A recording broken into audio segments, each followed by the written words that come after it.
Welcome, friends, to the Girl Mom Podcast. This is Carrie Kampakis, your host. Today, I'm bringing back my friend Kim Anderson, a Nashville counselor who recently joined me to talk about marriage. Like me, Kim has parented for 20 years, and we both try to keep the big picture in mind when raising kids.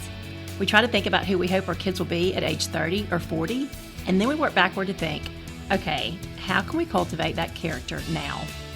One problem that I've begun hearing about in my work with teenage girls is the unrealistic financial expectations that many girls today are bringing into dating and marriage. In short, they're accustomed to luxury lifestyles that maybe their daddy or their granddaddy can afford, but their boyfriends and husbands can't. At age 25, they often expect to have a fully decorated home that looks like their parents' home, or like the multi-million-dollar sorority house that they got to enjoy in college. They may pregame with fancy champagnes that previous generations saved for a special occasion. They think it's normal to get a $300 bikini that some Instagram influencer told them to buy, or to spend $200 on a designer t-shirt. When I got married, we did bachelorette parties close to home, usually at somebody's beach house to save money. But now, the expectation is often to treat the bride or the groom to a fancy vacation in the Bahamas or somewhere extravagant. Being in a wedding has never been so expensive. As parents, most of us were raised with a sense of reality, yet our children are being shaped by this age of affluence and by what they see on social media. While it used to hold true that each generation earned more money than their parents, that all changed with the millennials. Today, the trend is headed the other way. Many kids today will actually earn less than their parents, yet they're used to a lifestyle they can't sustain on their own. They struggle with delayed gratification, gratitude, and contentment because the bar has been set so high. For those of us with daughters, it's important to consider the stage that we're setting for their future marriage. While money itself is not evil, the love of money is, and since money has always been one of the top 5 stressors in a marriage, it's worth considering the financial stress that comes from unrealistic expectations. As parents, it is our job to be our kids' reality check. We are the ones who keep them grounded and help them think about ways to thrive long term. We want to give our kids everything we have, but when it comes to money, one of the most loving words we can tell them is no. One of the most loving things we can do is to make them work and understand how money is even earned. I look forward to this conversation with Kim, and I hope you enjoy the show. Welcome back, Kim. I am also excited about this topic because it's a new one. It's not something I've covered before. I've done a post and an article about it before, but have not really talked about it from the aspect of raising daughters and raising sons and what it might mean for marriage. So very curious to get your thoughts on this. Well, thanks so much for having me. I love being here, and I imagine you probably got really great feedback from your post because it's a really important topic.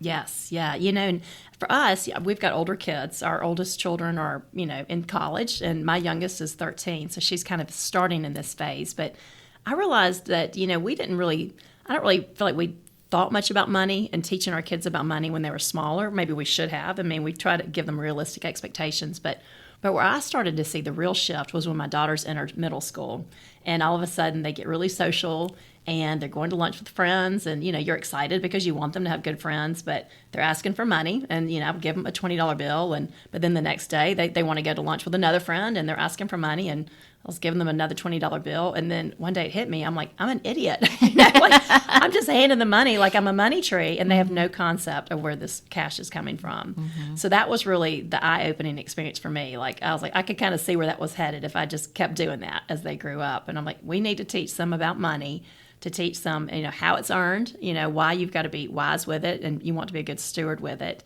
And, one of the best things that Harry, and this was his idea, that he ever did, and they complained about it at first, but when Ella and Sophie were in middle school, they found out about this trip that was going to Europe in 2 years. And I think they were going to Italy, Greece, and Switzerland. It was a really awesome trip. And it was not cheap, but they both wanted to do it. And so they came home asking and begging for that. And Harry said, sure, y'all can do it, but you've got to earn half the money each. And so at first, they were in 7th and 9th grade at the time. They're like, how are we supposed to do that? And he's like, you'll figure it out. You're both cheerleaders. Why don't you put on some cheer camps, or you can babysit some of the kids in the neighborhood? Mm-hmm. And so I was like, yeah, I know the moms in the neighborhood. I bet they would be all over that cheer camp. So I put together a little flyer. We put it out there. Their camps filled up quickly. And they had 2 years to raise the money. So he's like, you will totally be able to do this. But the interesting thing was that they went to school the next day and got teased by some people because I was like, the Instagram did an Instagram post and it made their camps fill up. So I'm like, the moms responded, but some of their friends were like so confused. Like, like, why are you doing this? Like, I feel sorry for you. And they were just kind of clueless, like, why would anybody make their child, earn money for this trip? And, they were like, well, my dad thinks it's a good idea. And they're like, oh man, I feel sorry for you. But the funny thing was, over the next year and a half, as they actually earned this money and they had these camps and they babysat, like, they became so proud of themselves. And it really developed a work ethic in them, and they raised that money, and they just the sense of confidence and fulfillment that brought, and the sense of like, after that, when they said, Mom, can I have money to go to lunch? I'm like, well, you can spend your money. So they get really cheap when it's their money, and that was the biggest thing. Or, Mom, can I have this sweatshirt? And I'm like, well, you have about 20 sweatshirts already, so sure, you can have it, but why don't you use your money? And all of a sudden they don't want it anymore. Yeah. And I think that's that's the disconnect sometimes is with parents, is that we don't let them, we don't give them that opportunity to, one, go earn the money themselves, to understand how a dollar is made.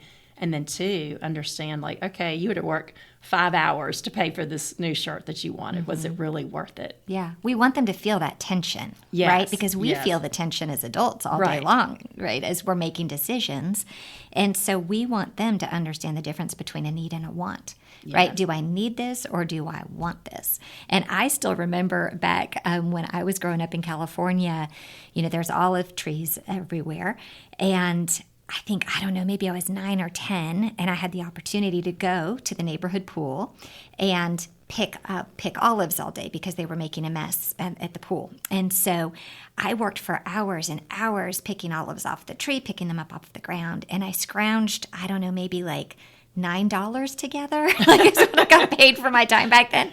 But I went and I bought the latest Michael Jackson record. And I was so proud of that record. Yes. Because I bought it with my own money. Yes. Right? And I still remember today how proud I was of that hard work. And so, we feel pride when we have to earn it ourselves. I know your girls felt pride from putting that camp on and being able to see the fruits of their labor. Yeah, and it really did just instill in them that work ethic and that drive, and they've started businesses since then. Yeah. Sophie had a sweatshirt business, and Ella did a cake business, and they love it. And I was like, this just works on so many different levels. This is so positive. Yes. But we sometimes deprive them of that opportunity because we're not making them work, or we're not making them understand, what like I said, what a dollar is valued.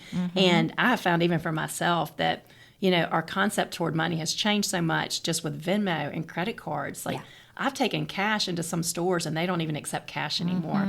And I tell my daughters, I'm like, if you are using cash or you're writing a check for $100, you feel that tension. Yes. Like, you're like, oh, like that's a lot. Do I really want that? Do I really want that? Or is this something I really need to do? But it feels like monopoly money, the way that they use. I mean, they use Venmo and credit cards, and they don't even see how it's passing through. They might not be keeping track of, like, what do I have in my account? Oh, I can't write a check because I don't have enough money in my account to cover that check.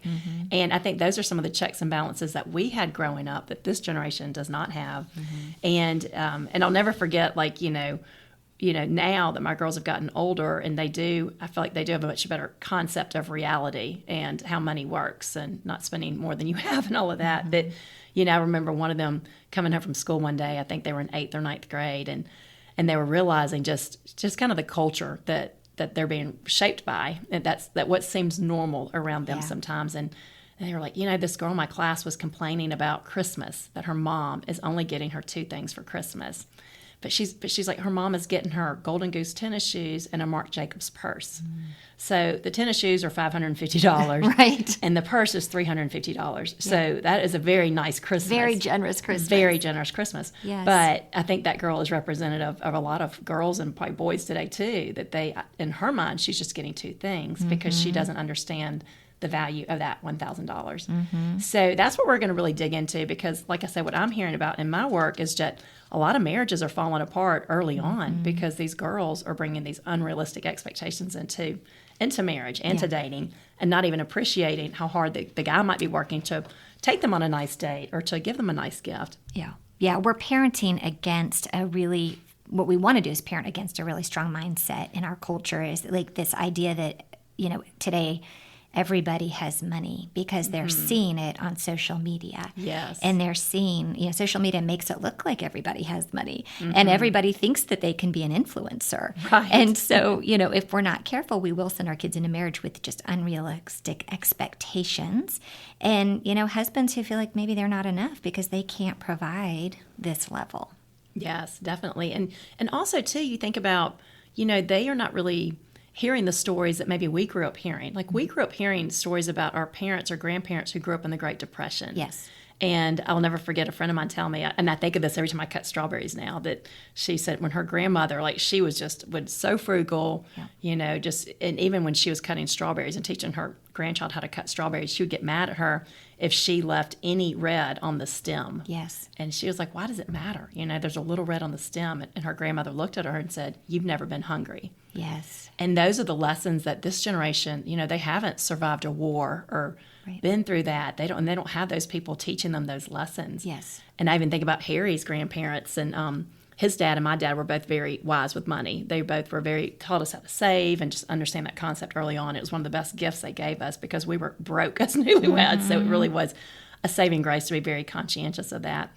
But he had a grandfather who always said that you should pay off two things. You should pay off your house and your car. And he lived through the Great Depression, but he said that because, one, if you paid off your house, they can never take your house away from you.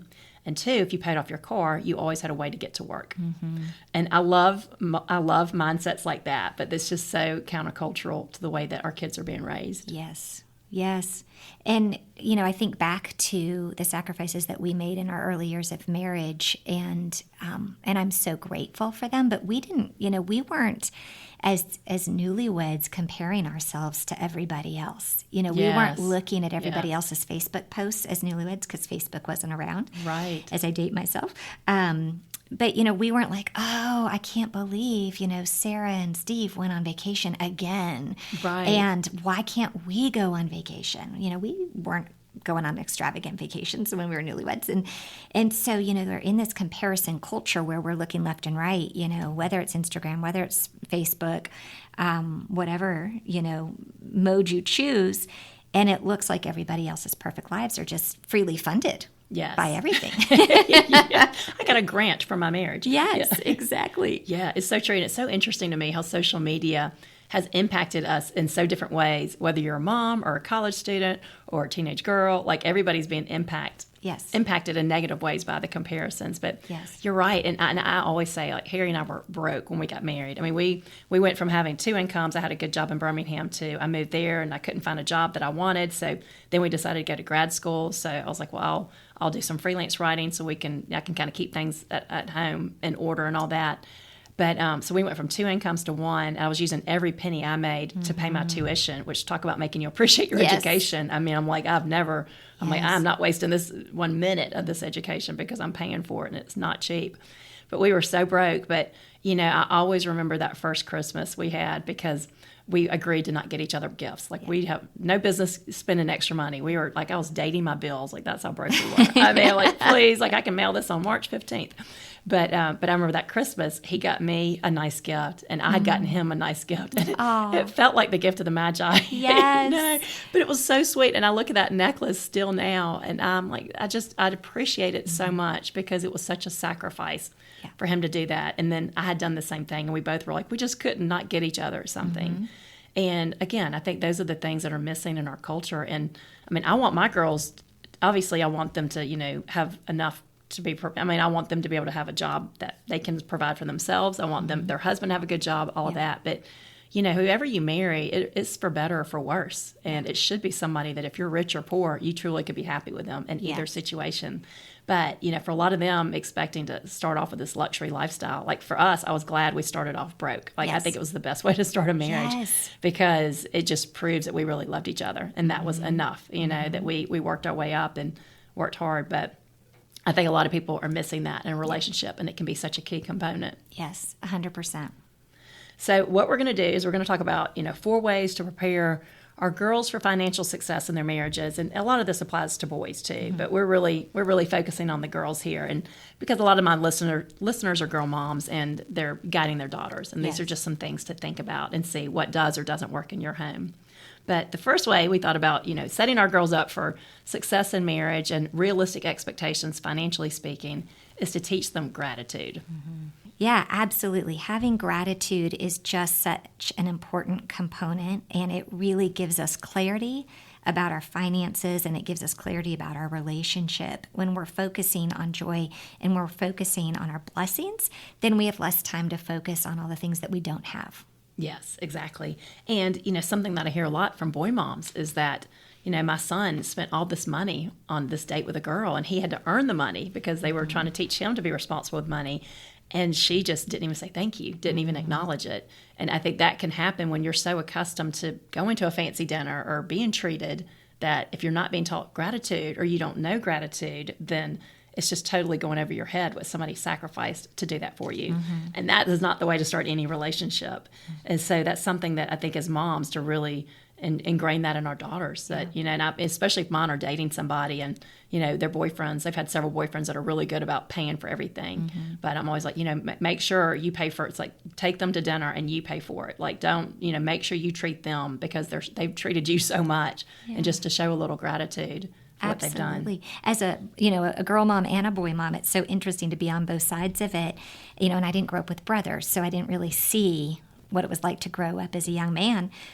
But our son, I'll watch him. He has a car detailing business. And, he'll be out there for hours, in the summer heat of Nashville, detailing a car just to earn money to maybe take somebody out on a date. And I'm just thinking, wow, the dedication that he has, like he's putting so much of his pride into this and his efforts. And really it's vulnerable for these boys, I think, to put themselves out there. And it's a shame when it's not appreciated. Yes. And I think a good way to think of it is just a lot of girls today just treat their boyfriends or boys like they're an ATM machine. Like he can just, I deserve this and this is what is expected. And that's never going to lead to a good relationship. And I mentioned earlier that I did write an article on money several years ago. And one story that always stood out to me was the story that someone told me about this uber wealthy woman whose kids are now grown, but she said that she decided early on not to spoil her kids. And, for a lot of the reasons we're talking about, but her reasoning was also this. She said, do you know what happens to a tomato when it spoils? It rots on the inside, and that's what happens when you spoil your children. And I can't get that out of my head. It's so true. And so teaching gratitude really helps to counter that. Like, we don't want our kids to be spoiled. We don't want them to not understand, that their date worked, 5 hours in the heat of Nashville to pay for that dinner. Like, if you've ever worked and then somebody does that for you, you can totally appreciate that sacrifice they made just for you. Yes. We want to teach our kids to be happy with a little or a lot, right? Because by the grace of God, there go I. I mean, we are all just one phone call away from being on our knees. And so, again, if we're parenting our kids for the long game, like we've talked about, and we're trying to look back at their character and how we're forming their character, it is understanding that money doesn't buy happiness. Like, it can buy a lot of things, but at the end of the day, it is not the thing that makes or breaks your joy. Yes. And I got a message, and it actually was one of the things that inspired this topic, and it was from a boy mom, and I love the way that she put it, that she's like, talking about just what girls are so accustomed to now, and sometimes the parents are feeding it, that she has a son. And she's like, I just say, let's not set our girls up for failure in marriage, because she teaches her son to do little things. I mean, he takes her to dinner, his girlfriend, but then he also does things like they'll have a picnic, or they'll go on a hike, or, he'll write her a song and play it on guitar. So sweet. Yes. And long term, we know like those are the things that are going to make an awesome husband and an awesome dad. Like that's the kind of person you want to marry. But if a girl can't appreciate a guy like that, if they can't appreciate those little gestures, just the thoughtfulness that may not even require money, then, you're just looking in the wrong direction. And I think it's going to lead to a lot of unhappiness down the road if it takes money to make you happy. Right. It's going to be an empty relationship. It will be an empty relationship. It's going to be surface. Yes. It's going to be transactional, right? What did you do for me? What did you buy for me? And it's not going to bring happiness. Yeah, and I know somebody whose grandmother used to tell them, if you marry for money, you'll spend the rest of your life paying for it. Oh, I like that. Yes. It's true. Yes, absolutely. And so we said earlier that money itself is not evil. It's the love of money that is evil, like so many different things in this world. Social media isn't evil, but it's using it for the wrong way can be evil. But, people have different income levels, and they have different things that they can give to others. And so I'm not judging anybody for having a certain lifestyle or, utilizing their money a certain way, because money keeps other people in business. If you're supporting somebody in the restaurant business or somebody's store, we need money to live, and there's a way to use it to help people and to benefit others and to be a good philanthropist and steward of that money.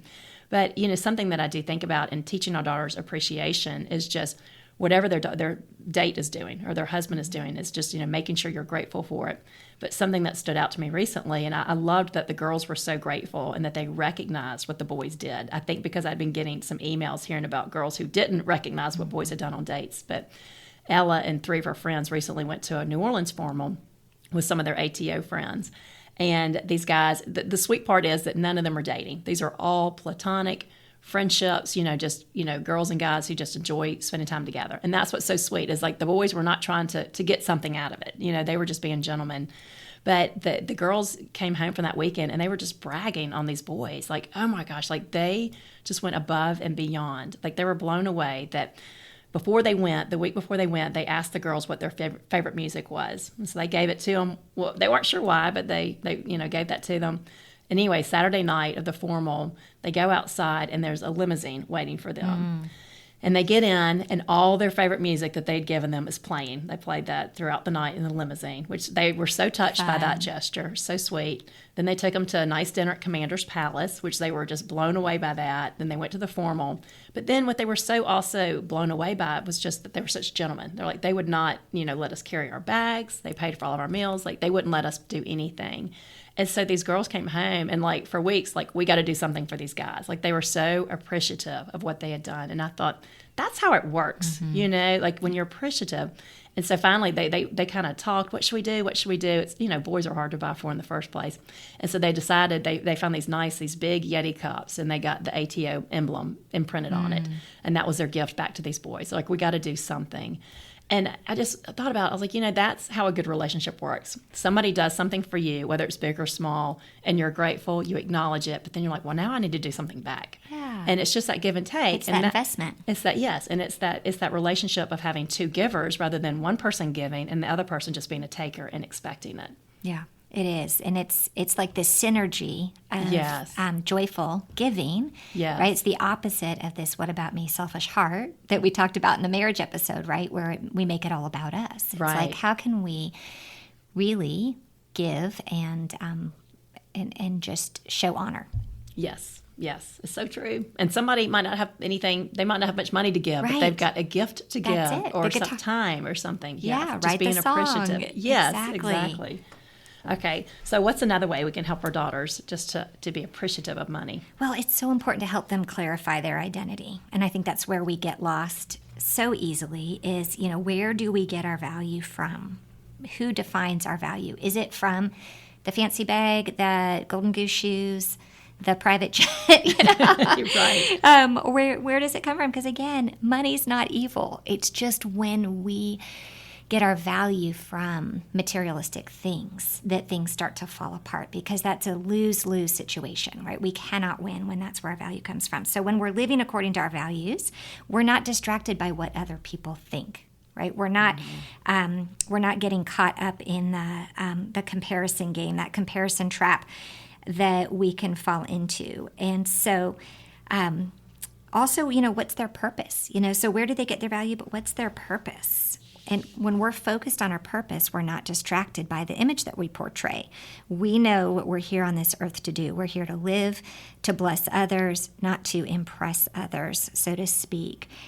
And the thing with purpose, too, it's often, anxiety shows up. If we're feeling anxious, then we feel like we have to have certain things that are going to make us feel more secure in our image.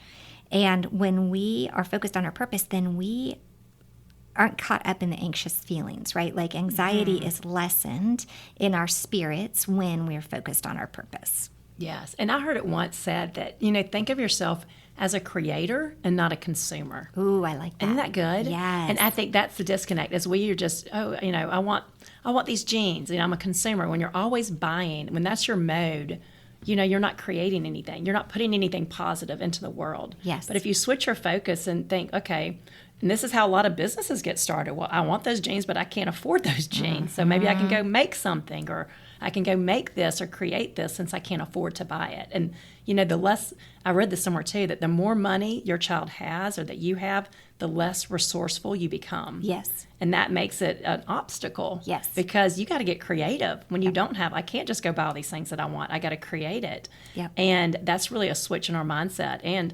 it's so important in our identity that God gave us these gifts to use our gifts to make the world better. Absolutely. You know, and as we get in that mindset of like, okay, let me get a purpose. We don't care so much about what I'm wearing or driving the best car. And nothing's wrong with that, like I said. But when we live our life that we think that's it, that it's just makes us. Yeah. That makes us. It's just a hamster wheel. And when I talk to girls about identity, I mean, I'm always like, you know, the safest place and the right place to find your identity is in Christ. Yes. Because you can lose everything that we tend to put our identity in. Like, it can change overnight. Your friends can drop you. Mm-hmm. You cannot make the team. Your dad could lose his job. All of a sudden, you lose your lifestyle. You can't afford all those nice things he was buying. Like, all of that can be ripped out from under you. But if your identity is in Jesus, and that's the rock you built your life on, like, you can lose all of that and you're still standing. It's not changing who you are, and it's not changing your confidence. And it's just so much of a better place to be. Absolutely. And so many kids today feel empty, and they feel empty because they're putting their value in social media.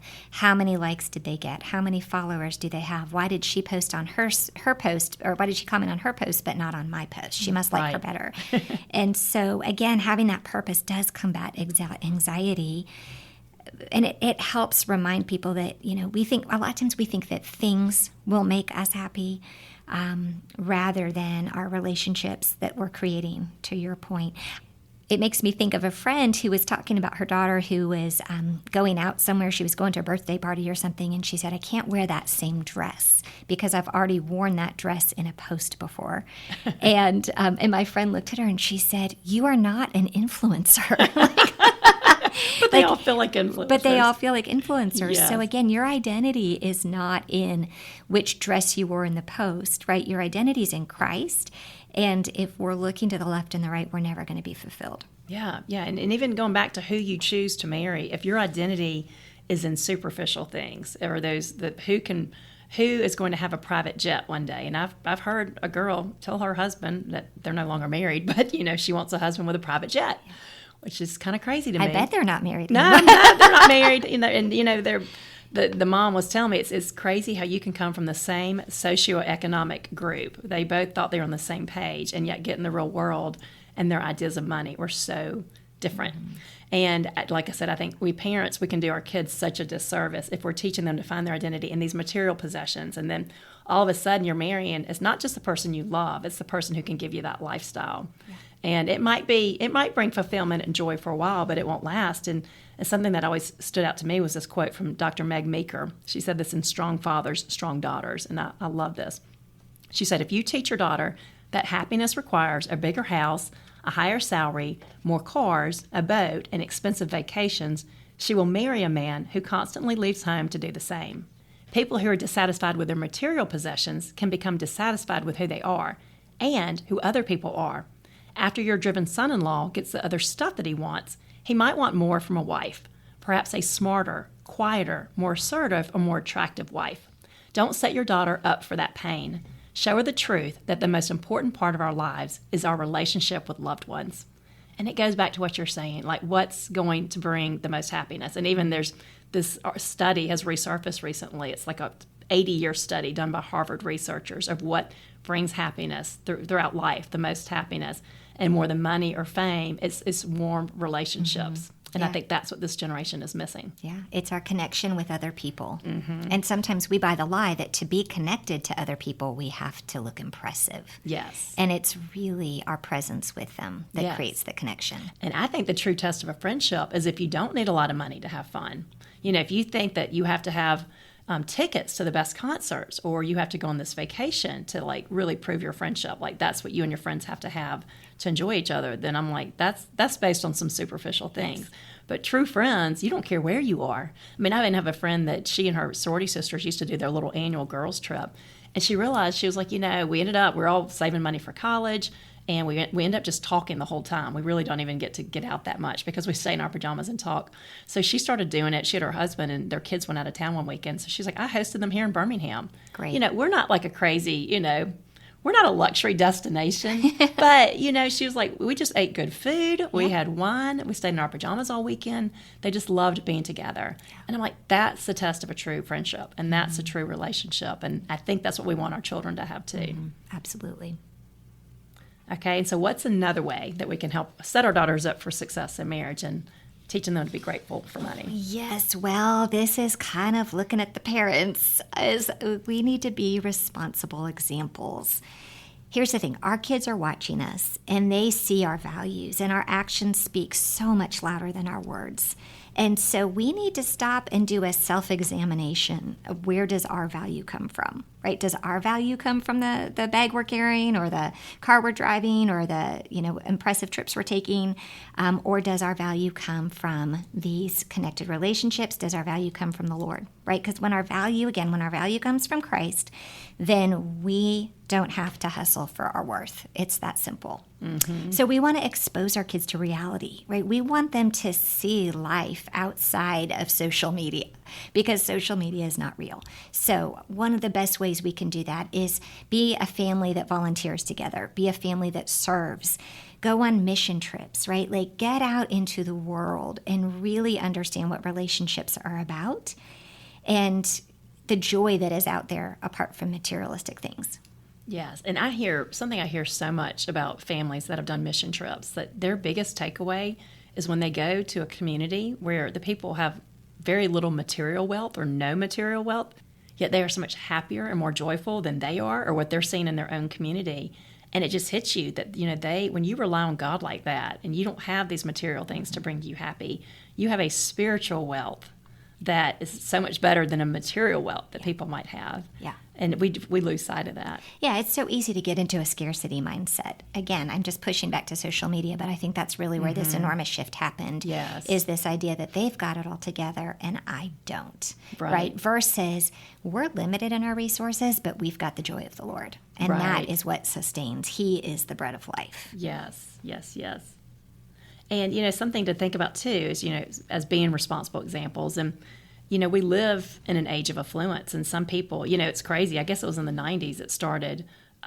You'd have these 25-year-olds that would sell a company, and all of a sudden they're a millionaire at 25. Yeah. And I think that's where the real shift started, was that it used to be people made their money gradually, and you waited until you were 45 or 50 to get your dream home. And now they're getting their dream homes at 25. Or, there's just a lot more money being made earlier in life in some ways.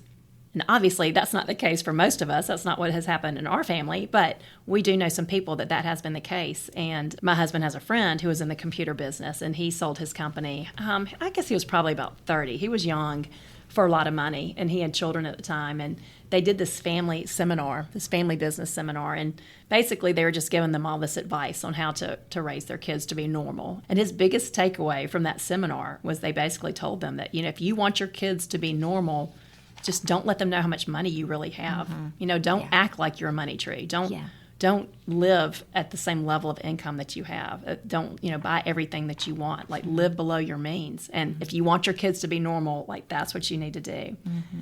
And as I say this, I'm not saying we shouldn't splurge. We all have splurges. We all have things like, I'm going to sacrifice here so that I can take this trip. Or I'm going to sacrifice here so that we can save up to decorate this room. Like, we all have these splurges, but it's just, being mindful of how we're using our own money and teaching our kids to, really be mindful. Is that really where I want to spend it? Is on another pair of shoes or another outfit or another dress that I may or may not need? Or do I want to consider a different way to use it? Mm-hmm. Absolutely. I don't know if you've seen this Saturday Night Live skit from a few years back, but we joke about it in our family. It's got Steve Martin and Amy Poehler in it. And it's an infomercial skit, and it's called "Don't Buy Stuff." Have you seen it? I haven't seen it. So funny. I need to go see it. And so you see them sitting in the kitchen with this pile of bills, right? We're assuming they're a married couple, and they say, I'm not sure how we're going to get out of this debt. We've tried debt consolidation companies. We've taken out loans to make payments. And the infomercial announcer responds. He says, "Do you know that you're just like millions of Americans who can't get out of debt?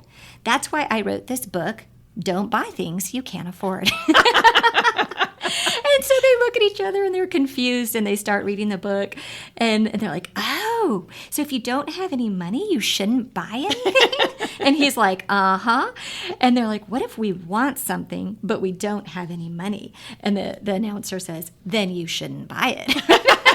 And so it just cracks us up because it is this idea, I just think to your point, like once we got out of cash and checkbook balancing and, it's like everything just feels like monopoly money. And so we're not really evaluating our expenditures as we're doing that. We had cash envelopes for a season in our marriage. And boy, was I cautious then about what I was spending and aware, just put it on my radar. Yes. I think that's from Dave Ramsey. We did that too. He saved us in our early years of marriage. Yes. I highly recommend everything he does. Yes. And also being a responsible example for our children, it helps them to see us as couples too, like talking about money, how we want to spend it. And, I had a friend even a few years ago that they moved to a different area of our community because she was like, my husband was so stressed at work. He was, as our kids are getting older and more expensive, and she's like, I loved my house. She loved where she was, but she was willing to make that sacrifice because they were able to get a less expensive house, and her husband was so much happier. It took that stress off his shoulders. Yeah. And I thought, that's a good wife, and that's so countercultural to what people are doing today or thinking today. But sometimes when we are not good examples for our children, or we are just buying it because we want it, just buying the stuff, and then you get into debt, or you're over your head, or your husband's having to work harder, or you're having to work harder to pay for all this stuff, and it's creating all this stress. Or, I know a lot of people that they're kind of stuck in their jobs because it's the golden handcuffs, like they're stuck in a job they hate, but they have to keep doing that same job to afford the lifestyle that they've built. Yeah. And so that's something that really we can think about as wives and women and husbands too. Is like, you're not stuck there. You can change your lifestyle. You can move to a different house. You can make these changes, and you're not shortchanging your children if you do that. You're actually teaching them a valuable life skill. Like you're constantly evaluating and reevaluating your life and your decisions and your values, and that's part of being a mature adult. And it's important for them to see that, to see how you think through money, since money is such a common issue in marriage and something that can lead to division and even divorce in some cases. Yeah. The implications of financial stress on a marriage, it just can't be understated, right? Like it is really such an enormous pressure. And so that's really, I think, our message, or at least my message, is this idea of we just want to be purposeful in it, right? We want to make sure that we're clear on what is working and what's not working, and not set our kids up for that trap, right? The golden handcuff trap. Right. And like I said, it might be just teaching them to be responsible examples, that, teaching them how to live on a shoestring budget. And that's why I was so grateful for those early years of our marriage. Like, man, I learned to live on nothing. I look back, I'm like, and we paid off some debt. I don't know how we did it. I mean, I don't know, but it was just the two of us, and it was really easy before kids. And we just watched every single penny. And I remember it was our first anniversary. We didn't even feel like we could afford to go to a nice dinner. And so we're like, we'll just get this, these nice steaks from Star Market. It's this neat grocery store in Huntsville, and we'll just cook dinner at home. We loved cooking dinner together. And I'll never forget going to pick up the meat and what we were going to eat for dinner. And his parents had already called the store, and they prepaid for it. They paid, wow, and it was, what and a again, sweet gift. I mean, it just felt like we won the lottery. Yes. Because when you're broke, somebody doing that for you means so much. Yes. And I just think those are the lessons that we want our kids to learn, and it's just it's so impactful when they do experience that early on. Well, it goes back to that tension that we were talking about immediately, right? When we don't have that tension, then all of a sudden there's no cost, right? There's no, we need to know the cost of when we finally get ourselves to a place where we can relax a little bit more. It's so important that we can understand the value and be appreciative, right? And again, back to the gratitude, be grateful for the way that we were responsible with our money. Yes. So good. Okay, and then the last way, what do you think is the last way to help set our daughters and our sons too up for a healthy marriage regarding money? Just to help them learn to manage their money at home. And so, ideally we want our kids to start off marriage without debt, right? That's ideal. I know it's not reasonable for everybody, but that's, in my opinion, that's our goal, because debt is what starts that snowball of stress. And so, again, we live in this world of instant gratification, and saving money instead of spending isn't that fun. But what we started with our kids really early on, once money started having any type of value for them, is we did start that Dave Ramsey Spend, Save, Share. And we had them, we had little money jars, and we would pay them allowance with cash, and they would put 60% in their spend jar and 30% in their save, and they would share their 10%. And so being able to, tangibly see the money that they were saving was such value. And then we would say, yeah, if is that a want or a need? Well, if it's a want, then what do you have in your spend jar? But it's created the discipline of saving, and that's such an important part, as well as the discipline of tithing. Yes, exactly. And I remember, too, one of the best pieces of advice my dad gave me when I started working was he told me, because all of a sudden I'm out on my own, and, you get really cheap then when you're having to pay for everything.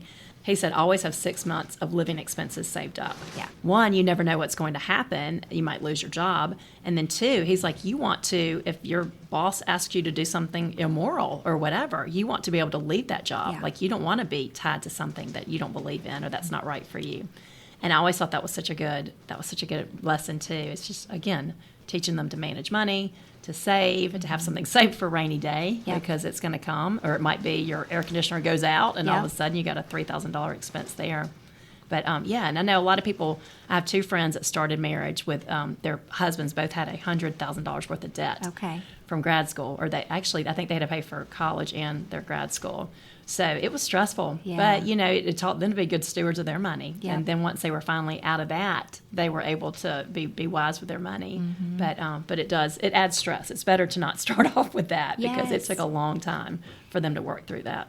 Yeah, and then one thing that we've done recently too is we learned how important it was for our kids to start establishing credit as young adults. Mm-hmm. And so we've helped co-sign our kids with a credit card that we're treating like a debit card, where we have to track and be responsible for every expenditure, but it's allowing them to build credit in their name as well in the meantime. And it's teaching them what it looks like if you're going to have a credit card to not carry a balance and to pay it off. Yes. So we're kind of baby stepping them into that arena so that I think it's so easy for kids to just rack up credit card debt, not realizing the interest rates and the way it's going to impact them. Right. Again, there's no tension. Yeah, exactly. And I think, too, that, I know somebody that his wife had a lot of debt brought into the marriage. She just had a kind of a shopping problem. But, the thing is, like, he paid it off. But if you're not changing the habits, then that debt is just going to come right back. Yes. And so that's something we're really teaching our children too, are those habits and being mindful and not living above your means. Yeah, absolutely. Well, Kim, I've loved this conversation. We've got some rain going on outside. If that is heard in the background, it's because we suddenly have a storm here in Birmingham. But this has been such a great one. I think the bottom line is, let's not spoil our kids. Yes, we want to give them everything, and we want to treat them, and there's nothing wrong with doing for our kids, but we don't want to spoil them or get them accustomed to a lifestyle that their husbands will not be able to sustain. So, let's enjoy the good things in life, but let's set our sons and our daughters both up to have realistic expectations of what brings happiness in life, and realistic expectations of what a marriage will look like, and, what money looks like inside of a marriage, and just teaching them to be happy whether they have a little bit or a lot. And then also building relationships and creating memories that may not look amazing on an Instagram post, but that will bring them real joy and deep connections. Wonderful. Thank you for coming today. Oh, thanks so much for having me. I always love it. Me too.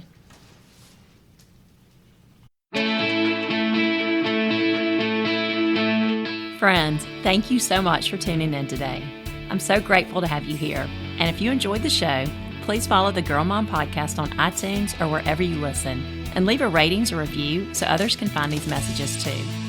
Also, my new book for moms called More Than a Mom, How Prioritizing Your Wellness Helps You and Your Family Thrive, is now available everywhere books are sold. This book is for girl moms and boy moms and full of encouragement no matter what season of parenting you're in. Find the link to this book and my other books in the show notes. Thanks again for your support, and have a great day.